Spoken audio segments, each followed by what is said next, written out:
కర్నూలు ప్రభుత్వ ఆసుపత్రిలో 20 ఏళ్లుగా పారిశుద్ధ్య కార్మికులుగా ఆసుపత్రి సూపర్వైజర్లుగా విధులు నిర్వహిస్తున్న వారిని ప్రభుత్వ వయో పరిమితి పేరుతో తొలగించింది. ఆసుపత్రిలోని పారిశుద్ధ్య కార్మికుల్లో 50 ఏళ్లు దాటిన వారు ఉద్యోగానికి అర్హత లేదు అంటూ 100 మందికి పైగా సూపర్వైజర్లను, శానిటేషన్ వర్కర్లను తొలగించారు. సూపర్వైజర్లకు 16,000, పారిశుద్ధ్య కార్మికులకు 14,000 జీతం ఇచ్చేవారు. కూటమి అధికారంలోకి వచ్చిన తరువాత ప్రభుత్వ ఆసుపత్రులతో పాటు పలు దేవాలయాల్లో పారిశుద్ధ్య కార్మికులను నియమించే కాంట్రాక్ట్ను పద్మావతి ఏజెన్సీకి చంద్రబాబు కట్టబెట్టారు. దీంతో పద్మావతి ఏజెన్సీ, కూటమి నేతలు కలిసి కొన్ని ఏళ్లుగా పనిచేస్తున్న కార్మికులను తొలగించేశారు. మంత్రి టీజీ భారత్, పాణ్యం ఎమ్మెల్యే గౌరు చరితారెడ్డిని కలిసి వినతి పత్రం అందజేస్తే కనీసం పట్టించుకోలేదని వారు వాపోయారు.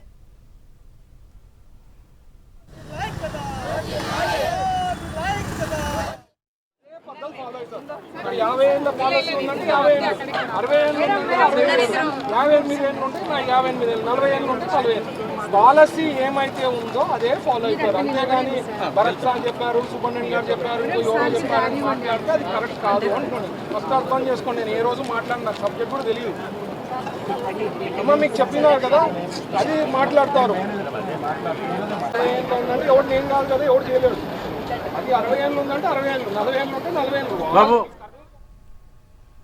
ఏళ్ల తరబడి ప్రభుత్వ ఆసుపత్రిలో వర్కర్లుగా పనిచేస్తున్న నిరుపేదలను వయో పరిమితి పేరుతో అక్రమంగా తొలగించేశారు. ప్రభుత్వాలు మారినా తమను ఎవరూ తొలగించలేదని, కేవలం డబ్బు కోసమే తమను రోడ్డున పడేశారంటూ పారిశుద్ధ్య కార్మికులు ఆందోళన వ్యక్తం చేస్తున్నారు. మంత్రి టీజీ భరత్కు సమస్యలు విన్నవించుకుంటే మీరంటే అసహ్యం అంటూ తమపై ఆగ్రహం వ్యక్తం చేశారని పారిశుద్ధ్య కార్మికులు వాపోతున్నారు.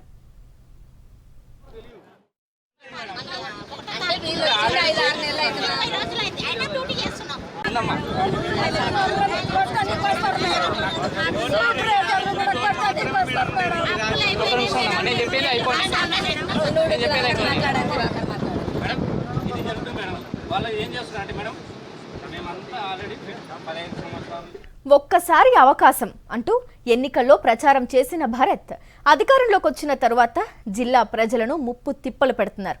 ప్రభుత్వాసుపత్రిలో శానిటేషన్ కార్మికులకు కూడా న్యాయం చేయలేని వారిని చులకనగా చూసిన భారత్కు ఓటు వేసి మోసపోయామని ప్రజలు అంటున్నారు. ఇది మాకు 50 ఏళ్ళు ఉండవని తొలగించినారు పద్మావతి కంపెనీ వారు. మేము ఏవలన బతకాల, మా ఇంటి బాడిగలు, మా పిల్లల చదువులు అంటే మీరు నా మీద బురద చల్లద్దమ్మా, రాళ్ళు వేయద్దు, ఎవరో చెప్పినారని అంటే లేదు సారు, ఈ కంపెనీ అయినా ఏమన్నాడంటే మీ భరత్ సారే నాకు చెప్పగలిగినాడు. అంటే ఏమని చెప్పినాడు సార్ అంటే కంపెనీ అయినాను మీ భరత్ సారే 50 ఏళ్ళను తొలగించి 1,00,000, 2,00,000 తీసుకోండి మీరు అంటే ఎంతమందిని అంటే 300 మందిని కానీ 400 మందిని కానీ డబ్బులు తీసుకొని పన్నులుంటే 50 ఏళ్ళు ఉండైనా 40 ఏళ్ళు ఉండైనా తొలగించండి. ఎవరైతే మాట్లాడగలుగుతున్నారో వాళ్ళని తీసి గడ్డకు పెట్టండి. వాళ్ళకు మళ్ళీ ఈయనను ఉండొద్దు, ఈయన తరపున మాట్లాడొద్దు. కోర్టుకేసినా ఎవరేం చేసుకోలేరు. ఏ 10 లేకున్నా 10 లేనెల కాడిపోయి మాట్లాడినా చేసినా వాళ్ళు ఏం చేయలేరు.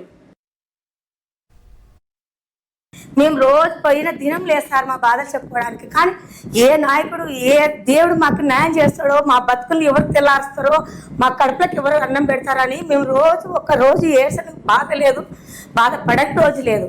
నాకున్న ఒక కొడుకుంటే అటటాకు వచ్చి చచ్చిపోయిన 4 ఆడపిల్లలు ఉన్నారు. మా పెద్ద కొడుకు టెన్షన్ పెట్టుకోవాలని అటటాకు వచ్చింది.